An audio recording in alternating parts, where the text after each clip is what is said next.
What's going on, everybody? Oh, he changed it this time. He did it. He didn't say guys. Oh, wow. Hey guys, how are you? Hey, what up?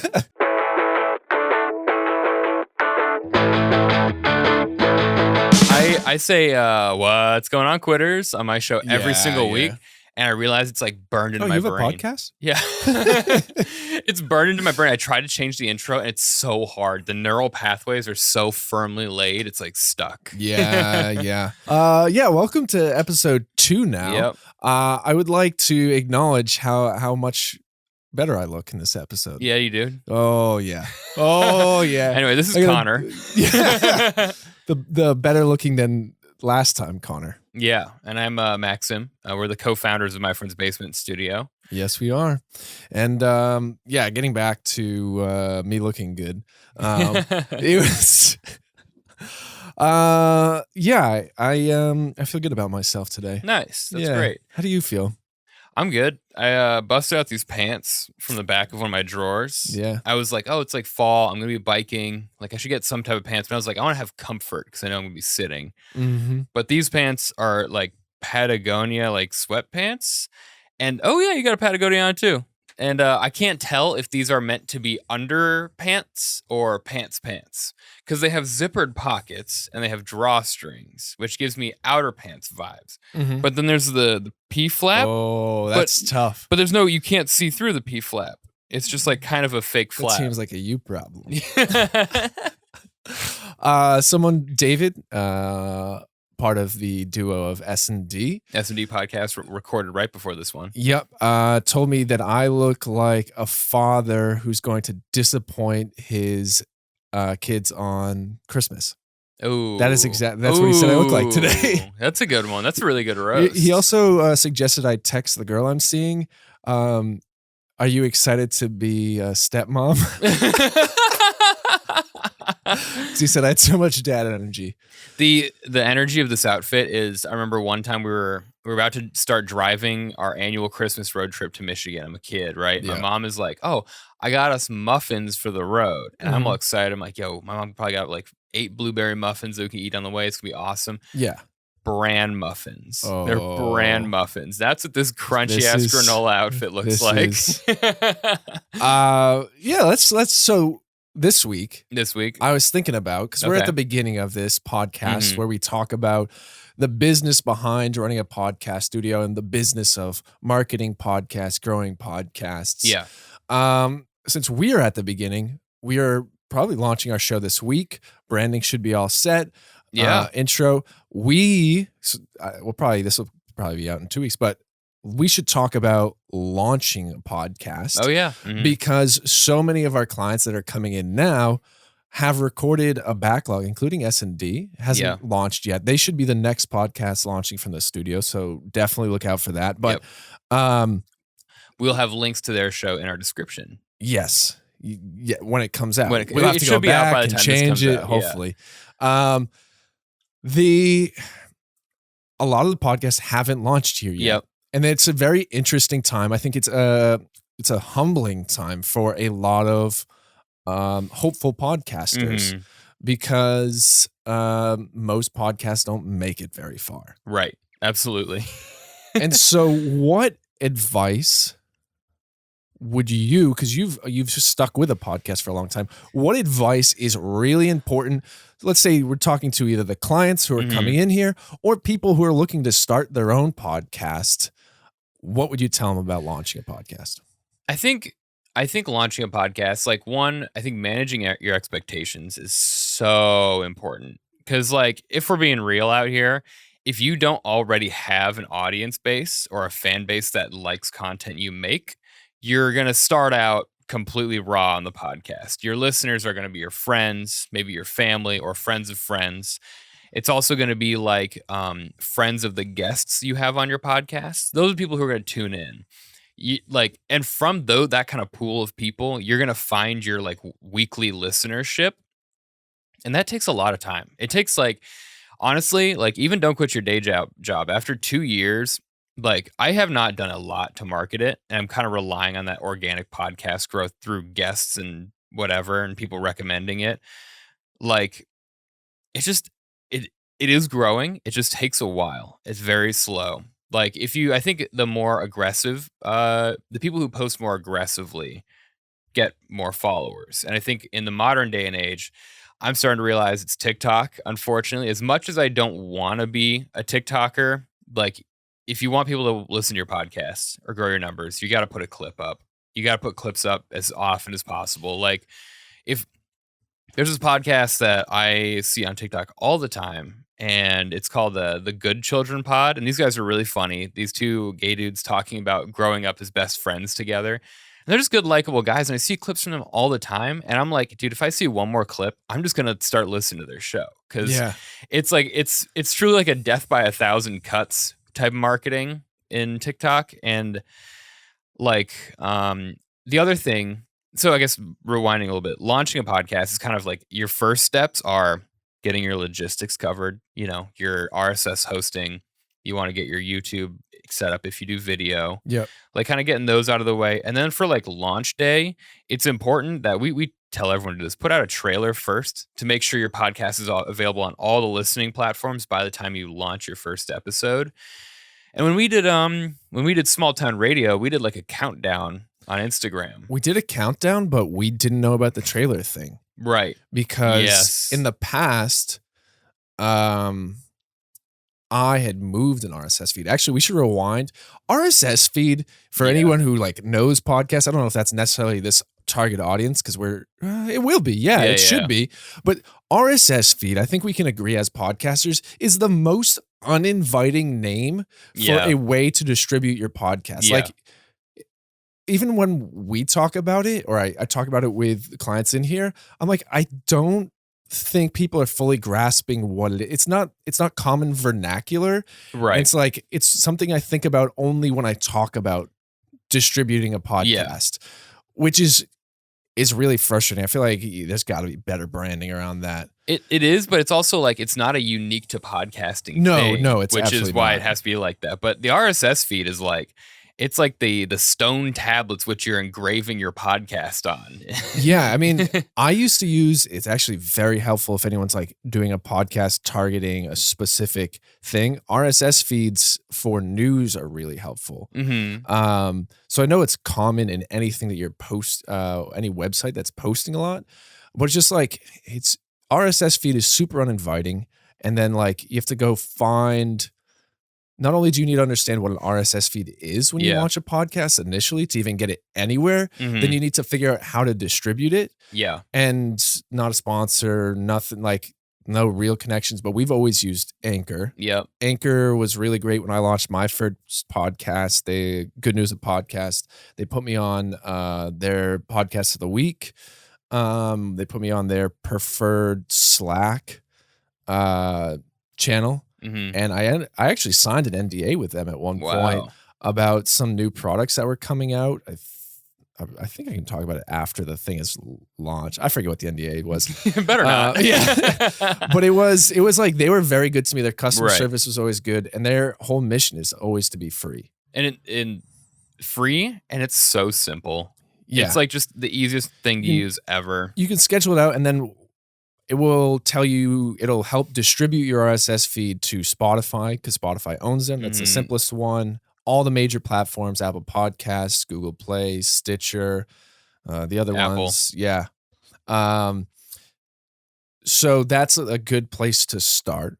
I think, so we created a launch guide too for our clients in here, because I think we have 7 or 8 that haven't launched that have recorded with us. Yeah. I guess working through that launch guide, we have a couple items, right? It's like setting up your email, setting up your RSS hosting, setting up your YouTube if you have it. But like kind of the essentials are like logo. Yeah. Maybe a description of the show, theme song, maybe some type of intro. Do you have any hot takes on logos? I don't. I think my hot take for any type of launch is don't get in the way of progress. Mm-hmm. If you're committed to the show, it can progress over time. Yeah. And changing it better.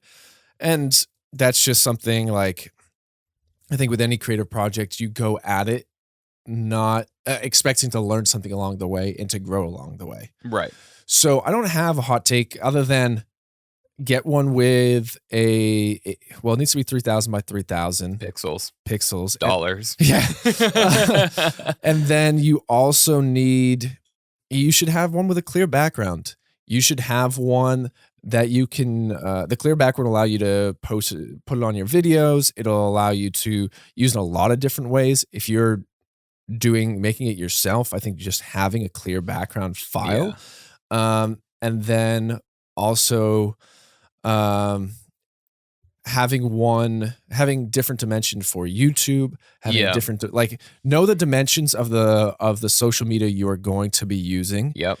Yeah. And if you commission someone, if you tell them like, I need like size for like Instagram photo, I need size for YouTube channel banner, YouTube icon, like you can go through a list and have that logo put onto different sizes, you know? Yeah. And I think another thing that's really simple about logos that people will not think about is the utility of the font. Yeah. It's just a simple branding thing where you go, okay, I have chosen this font for my logo because there's usually some words typed there. And now I'm just going to use them for captions. I'm going to use them. Don't quit your day job. I used a free font called 3D Isometric. Yeah.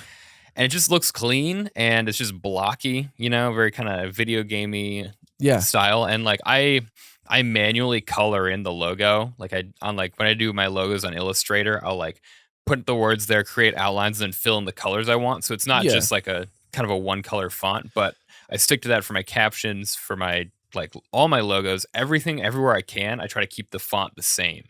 Yeah. So it feels like when you watch a clip from the podcast, it feels like in the universe of that podcast. And that's what I'd like to do with our stuff. We have our font picked out. Papyrus. Just starting to just stick with those things. It also simplifies things. You don't need to think about it over and over again. Yeah. If you have that clear logo, clear background logo, and then the font, you can do a lot with very little. Yeah. I think like the simpler the logo, the better. Like if you got like a big show with a big following, you have some complex logo you put on a t-shirt, like go for it. But there's nothing like what I love when I'm browsing through podcasts on like my Google Podcasts app. I'm like a fan now of anything that's just a solid color and just some easy text and maybe like a person's face or like a little thing, you know? Yeah, minimalistic design. I feel like it's very in right now, and also it's just clean if you just keep it simple. I almost like along those lines. It's like look at the apps on your home screen and design your logo to feel like it looks like an app on your phone almost. Yeah, I mean, that's at least my taste. I think music, it's pretty like either if you have a friend. I made the Good News a podcast phone thing, intro music, banging on a box and then just changing the bass and claps. Oh my god, it took so much time. I'll put it in the episode maybe, or share it in some way. Maybe I'll put it back in a clip on our Instagram. But yeah, I literally just like hit a box and then put the metronome on Adobe Audition because we use the Adobe Creative Suite, and then just started timing it up to what I had in my head. Wow. So you can do a lot with a little. That's the bigger takeaway. Right. Like get creative. If you have creative friends. I also think this is another pro tip. We are a studio that is made to be affordable for comedians and creatives, people that don't have a lot of money. Right. However, I am of the mind as I get older and hopefully smarter, pay people to do the things you don't want to do. Yeah.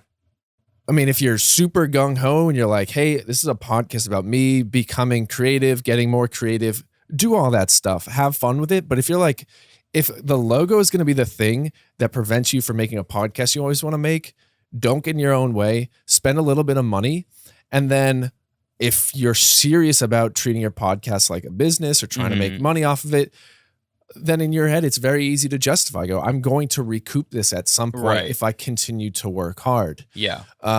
Or you just go, all right, is my $25, $50 worth the 5 hours I'm going to spend on this? Or would I rather spend more time with my significant other, with my family, watching a show, whatever it may be? Time is the most valuable thing.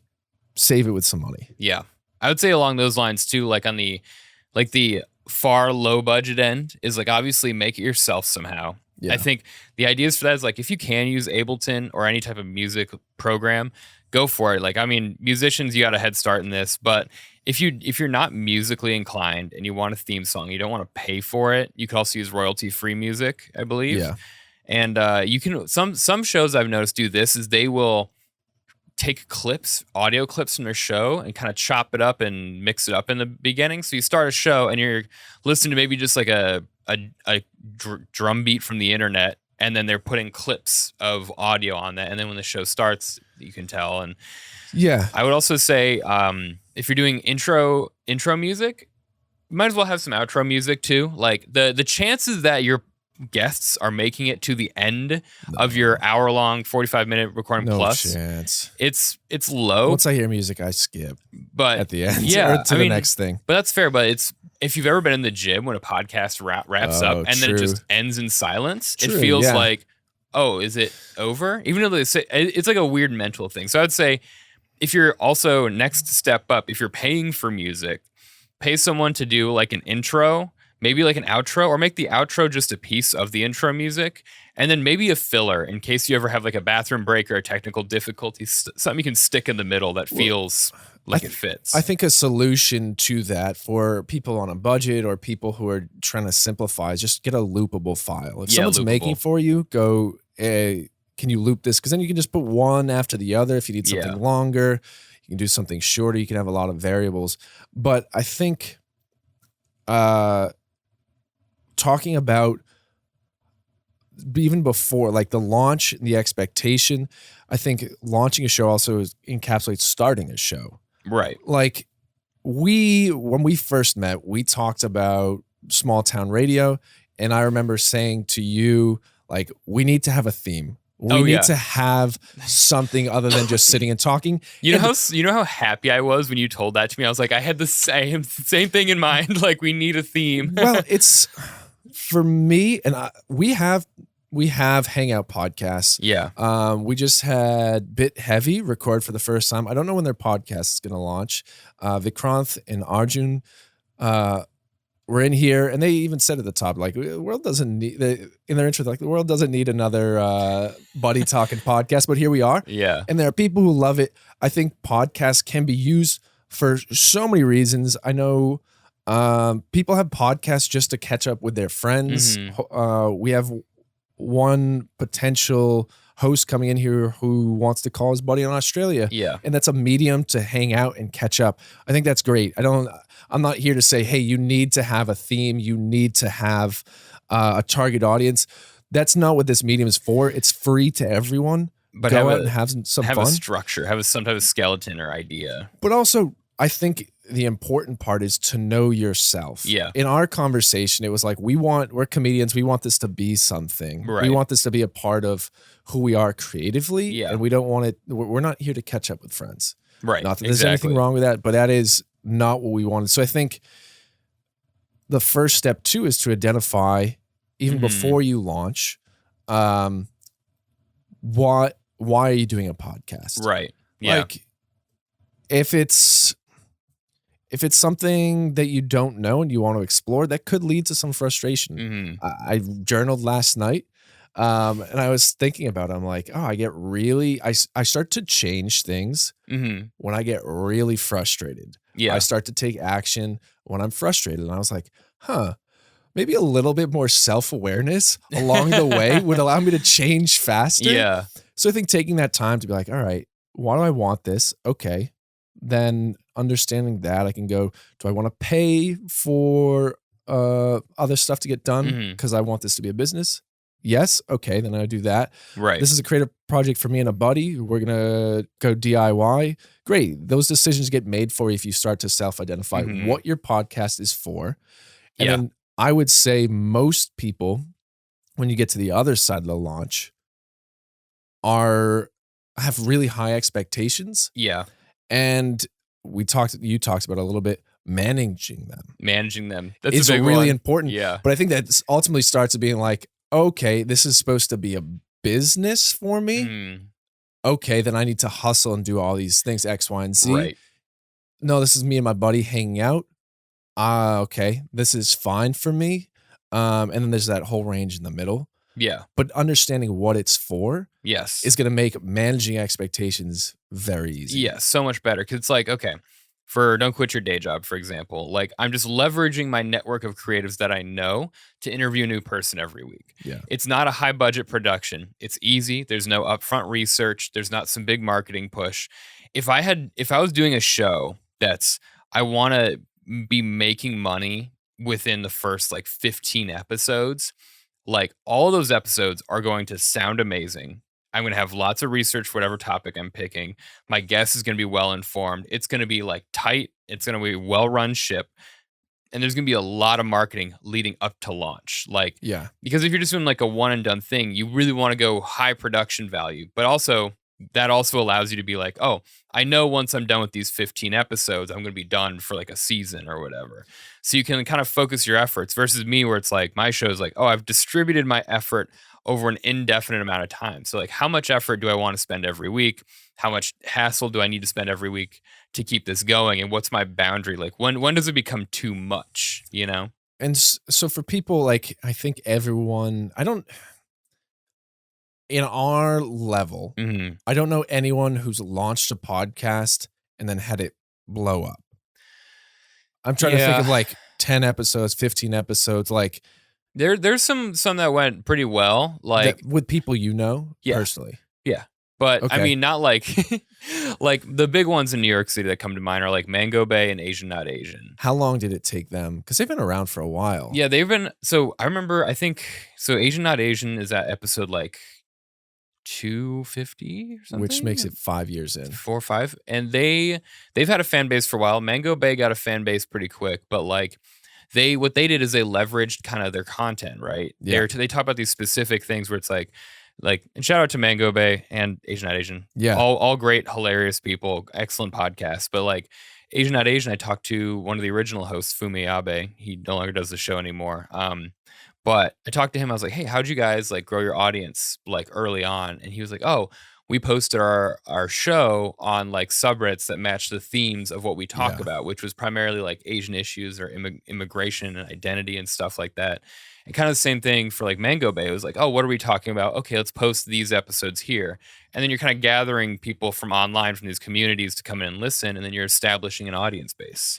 Yeah. I think that was very smart, very impressive. I have not found my audience. I mean, I think that is, I think we should get into marketing definitely in more detail in another episode. Yeah. I think managing expectations. But I think that's like knowing how you want to market it. Like, what are your goals? It all comes back to that when you start a podcast, because podcasting is just, it's a ton of fun. It's super easy to do. But then you go in that managing expectations, figuring out your target audience, all of that. You need to then also manage how much time you're putting into it, how much energy you're going to give to it, how much emotional energy you're going to give to it. But I think for those podcasts that did blow up, if that is something that you're interested in doing, that is your goal, they had a target audience. They could identify and go, okay, we are talking to this Asian community or about this issue that affects our community. Yeah. And they knew those things. They knew where to go. Yeah. A lot of the podcasts who are in that in-between state, they're like, I want to have a podcast, but I also want it to be a business, don't necessarily know who to turn to. Yeah. And I think having that target audience in mind when you start will also help you narrow down what you talk about. It'll help you manage your expectations. I'm literally like, after this, I'm biking home to do a recording for a new podcast I'm starting. And I'm like, I know what you're thinking. You started 2 podcasts in the same week? Yes. Okay. I'm up to 3. Okay. But it's like I love the Mobile Suit Gundam franchise. And this comedian I know also likes it. And so we're like, oh, like we should do like a watch along series for the new Gundam series that's coming out. And for me, I was like, okay, so it's going to be a show where we are watching an episode every week for like 25 minutes and then take notes on all of it. And we're going to talk about it for 35, 40 minutes, maybe, you know, just knowing that, I'm like, okay, it's a very simple format where I keep returning to it until this show is over and season is over or whatever. But also keeping in mind, it's like, who am I making this for? This is just for other Gundam fans. I am going to Yeah. post it in those communities. I'm going to find those people. I'm going to advertise there. And it's not going to get huge because I know how niche that community is. But it's also like, that's part of managing expectations, is knowing how many people you can bring in for what you have and what the actual size of your community is. Well, I think too. So I've heard target audience described in a number of ways, but one of the best and simplest ways I have heard about it, and this is not coming from me. This is something I saw from another podcaster. But a target audience is people who blank and blank. So you need to define the people. And then they need to have two distinct characteristics. I'll give you an example. The podcast that I want to start, I want to do a seasonal podcast. It's fans of stand-up comedy who love learning about the craft and business of stand-up and want to start performing. Interesting. So Okay. it's really niche. And the whole idea, people, when they talk like about that. target audiences, are like, the target audience should be as many, the larger the target audience, the more people that are going to be interested. Where in marketing and in general, the people that have figured out go, no, it's exactly the opposite. You want to get really specific. So, you don't want to show that half speaks to a lot of people. You want to show that some people are like, this was made for me. And that, and from that, other people are still going to watch, still going to listen, but you really know exactly who you're speaking to. And then again, it helps you just focus right in. Like this is, what is this person who has people who blank and blank? What is this person like? Right. You just think about what the audience likes. But obviously that is at one end of the podcasting spectrum. What time are we at? We're about 30 minutes in, a little under 30 minutes in. A little over 30, yeah. We got a couple more. But yeah, it's part of like launch, I guess. So launching is like really wrapping up in like pre-launch. Obviously making a podcast is like have a good idea with the structure, like know a target audience or have something in mind, and also decide what you want to get out of podcasting. Like we're figuring out a lot of that as we go too, like for my show, Don't Quit Your Day Job, it's literally like my target audience is like creatives and people who are fans of the people who come on the show and they want to hear more about them. And then what do I want to get out of it? It's like, I don't know. I love doing this and I want to keep doing it. I always want to have a podcast and I love having a thing where I can invite people on and like really dive into their stuff and have them leave feeling like, oh, cool. I have a record of this, So like pre-launch is like obviously the show. We got the target audience, we have the structure, and we have the expectations. And then launch. For launching, we have obviously like host your RSS as many places as possible. Get your trailer out before you put your first episode out. Make sure you're on all the platforms before you put your first episode out. So there's no, I try to listen to your podcast, but it's not on Google yet or whatever, Also, just theme song. You can go cheap, you can go big, but I'd say do whatever you want with that. Just have fun with that. I have received feedback that mine is too long at 25 seconds, but that is a good point. How long would you say it should be? I think, I'm up in the air with it. My show is 25 seconds intro. Some people are like, it's a little long. I skip it and just go to the content. I'm like, yeah, that's fine. Yeah. But for me, I'm like, I also kind of like that, like the idea of like starting a show and kind of getting in the mood with the music and then having it start. But there's shows that are literally just like a quick sound cue that are like 2 or 3 seconds at the beginning, But I think song, maybe 5 to 10 seconds is kind of the sweet spot. Here's a really good idea. I don't, off the top of my head, I can't remember if it's 10 or 15 seconds forward that you can skip on a podcast. Depends on the app, but it's like 15 or 30 usually. So if you made a 15-second podcast, a 15-second music intro, that'd be perfect. Or 16 seconds. Because then it gives people that like the music the chance. Or it becomes a game. How you press play, you have 1 second to hit that button. Start exactly when it starts. That's interesting. I've definitely heard shows. This is an interesting one. I've heard shows that they have their theme music and then they have audio cues for when they're starting ads and when the ads are done. Oh, that makes sense. So that when people are skipping through, they can find like, they hear the sound like, that an ad just ended, so I'll start listening here, Yeah. The only thing I will say about music that we said, do whatever you want. don't use something that's copyright. Right. Absolutely. That should be a given, but I'm just saying like that's really the one we thing you should got to start avoid. this episode with a song. It's like, don't copyright anything. Don't use anything copyright. I don't know. I'm not musical, but we could cut it up and put it at the front. Yeah. Little trailer. We just have a flashing red sign like, don't use any copyrighted material. So you had your list of things for launching. So Gmail usually is going to be easy because you just capture everything in one space.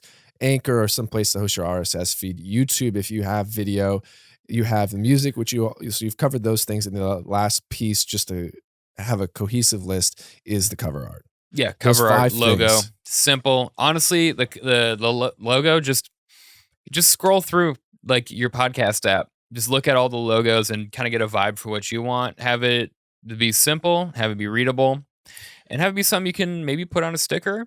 We'll talk about making that stuff in an episode about marketing. Yeah. But launching, music, logo, and hosting all your stuff. It's easy peasy. What was it? There's one more thing too. Say a little prayer. Oh, yeah. If you want to know, if you you've listened to this thing, maybe you're taking notes. We didn't say to tell anyone to take notes at the top. That would be really cool. Can you imagine someone listening to this with a pen and paper? Dude, if we just summarizing the endpoints, I'm like, we should have had like an agenda up top. Yeah. We should have had like here's what we're going to do for you. Here's what we're going to break it down. But this is also a podcast. This is not a 6-minute YouTube instructional. Yeah. I will also say, though, if you're looking for a consolidated place, we are starting to grow an email list. Yeah. We are starting to grow a Facebook page. And then our Instagram, our hosts that come in here, we're trying to grow a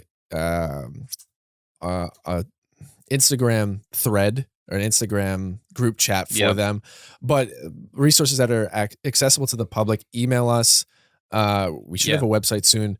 Hit us up at myfriendsbasementstudio@gmail.com. We'll literally answer whatever questions you want. You want quotes, you want advice, whatever. We can talk. And if you go to our Instagram link at myfriendsbasementstudio, you go to the link in our bio right now, and it'll probably be our website very soon where you can still do this. You can we have a form there. You say, I'm not looking to tour, but I'm looking to get access to your launch guide that you have.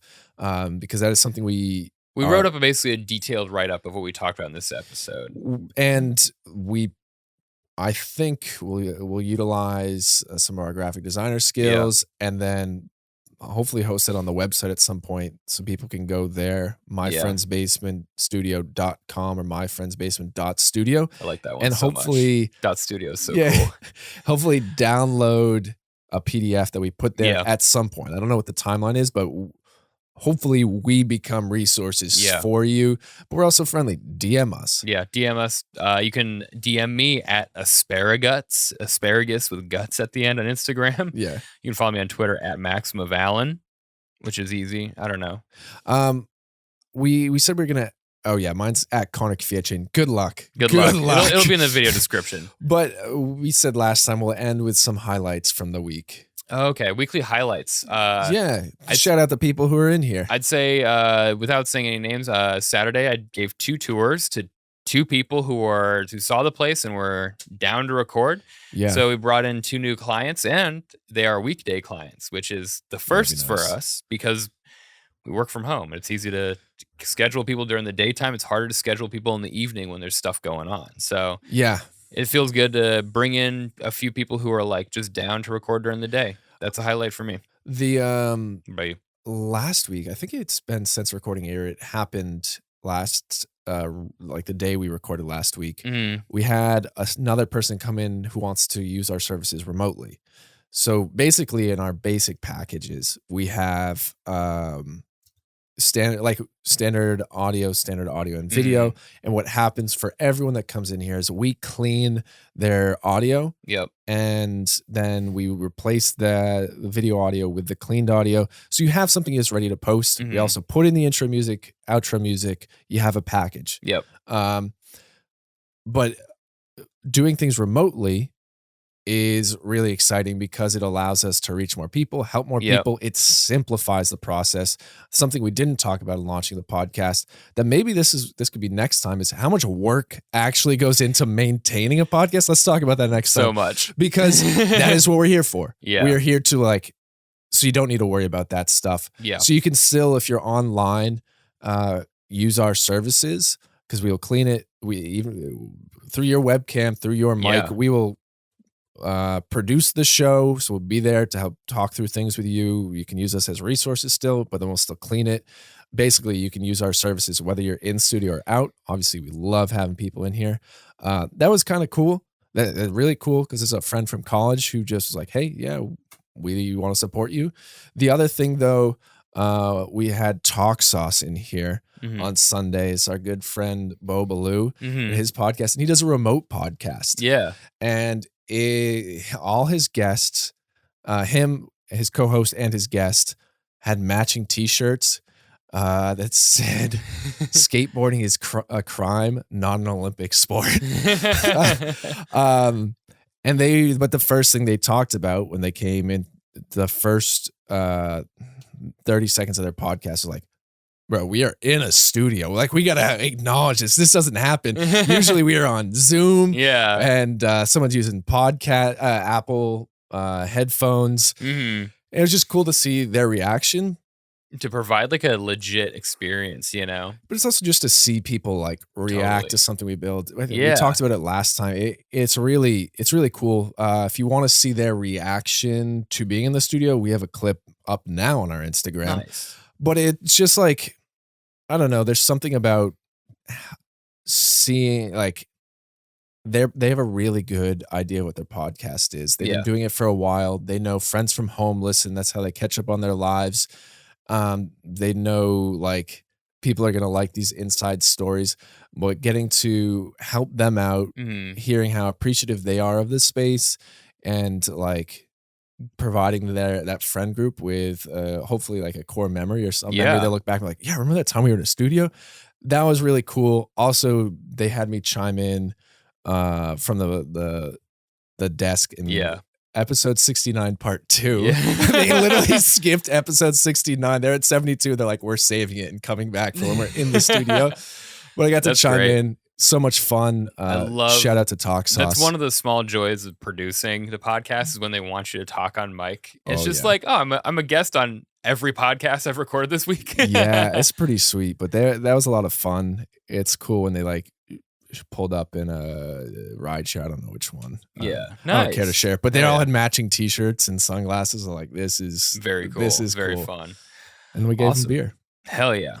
Beer in the studio. Oh, yeah. All right, guys. Well, we'll come back next week and we'll talk about maintaining a podcast or marketing. Maybe we'll save marketing for later. Marketing for later, because that's something we're growing with. But I think we're dummies about marketing. No, we're figuring it out. We're learning it out.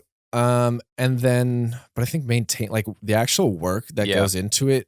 Maybe share some more stories because this time was a little abstract in terms of like, here are the things you need to do, which is more of that conversation we talk with clients. We're not like, here's our experience about putting up an RSS feed. It's like, hey, go to Anchor. Like it's funny because when I tell people what to do and I sit down with them and help them out through it now, it's like the ability to just do that and have it easy is like years of like problems.